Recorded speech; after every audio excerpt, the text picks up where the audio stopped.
Mahkamah Konstitusi akan mengumumkan putusan uji materi Undang-Undang Nomor 6 Tahun 2023 tentang Cipta Kerja. Undang-Undang Ciptaker melewati perjalanan panjang yang syarat akan penolakan.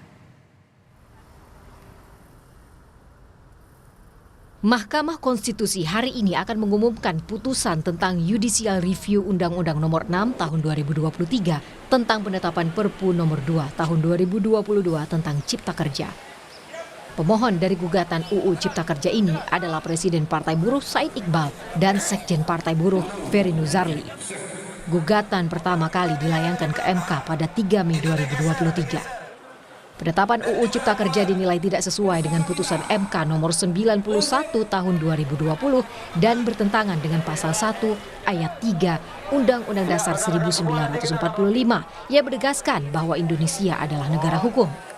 Keputusan Presiden dan DPR yang mengabaikan putusan MK disebut merupakan pelanggaran dengan prinsip negara hukum yang menghendaki seluruh lembaga, termasuk lembaga pembentuk undang-undang, tunduk dan taat pada hukum.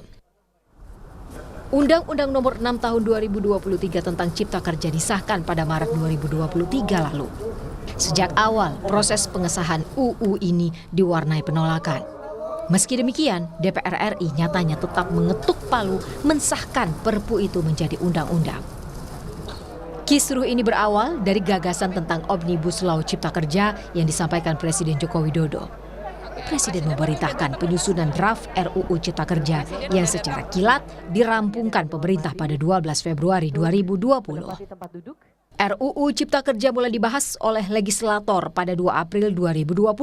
Rancangan aturan menuai penolakan dari berbagai kalangan, khususnya kaum buruh karena dinilai banyak merugikan hak-hak kaum pekerja dan hanya menguntungkan pengusaha.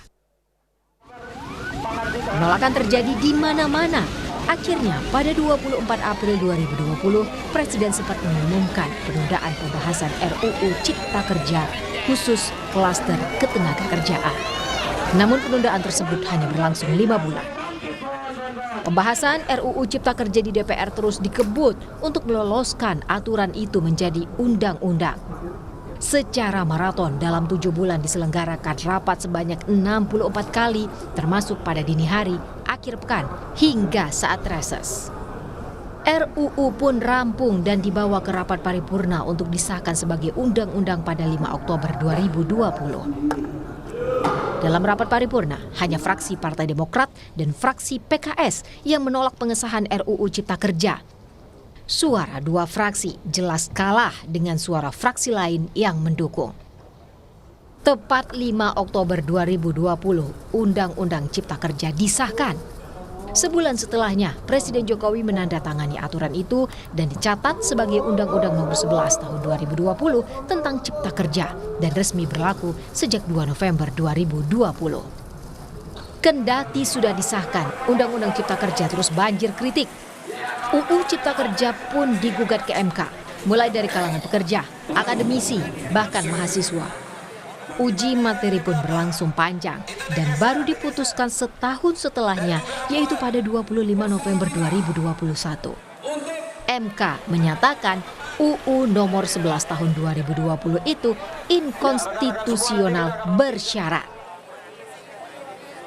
MK menilai UU tersebut cacat formil karena dalam proses pembahasannya tidak sesuai dengan aturan dan tidak memenuhi unsur keterbukaan.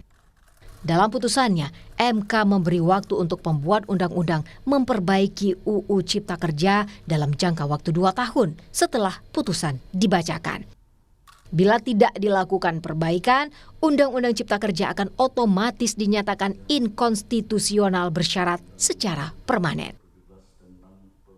Setahun pasca putusan MK, pemerintah tiba-tiba menerbitkan Perpu Nomor 2 Tahun 2022 untuk menggantikan Undang-Undang Cipta Kerja. Pemerintah bilang Perpu Cipta Kerja itu mendesak diterbitkan karena Indonesia dan semua negara tengah menghadapi krisis pangan, energi, keuangan, dan perubahan iklim. Kontan Perpu Cipta Kerja tuai penolakan, tak hanya dari kaum buruh, tapi juga dari sejumlah elit politik.